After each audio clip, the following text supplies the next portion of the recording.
জানেন আপনি যখন মারা যাবেন মুনকার নকির আসার আগে আরেকটা ফেরেশতা কবরে আসবে যার নাম রুমন।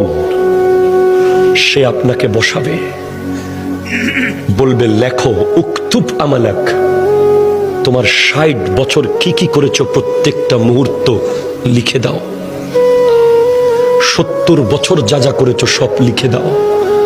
৯০ বছর যা যা করেছো সব লিখে দাও।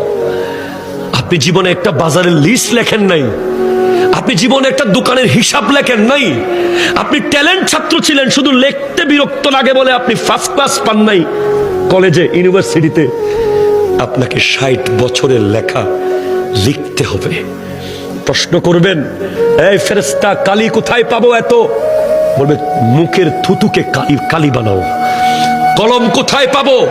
হাতের আঙ্গুলকে কলম বানাও। কাগজ কোথায় পাবো? গায়ের কাফনকে কাগজ বানাও। লিখে দিতে হবে। নামাজ পড়েছেন, কলম চলবে দ্রুত। রোজা রেখেছেন, কলম স্পিডে চলবে। দান করেছেন, কলম স্পিডে চলবে। মা বাবার খিদমত করেছেন, কলম দ্রুত চলবে। সুদ খেয়েছেন, কলম চলবে না। ঘুষ খেয়েছেন, কলম চলবে না। জুলুম করেছেন, কলম চলবে না। মিথ্যা বলেছেন, কলম চলবে না। নাটক দেখেছেন, কলম চলবে না। বাটপারি করেছেন, কলম চলবে না। নামাজ পড়েন নাই, কলম চলবে না।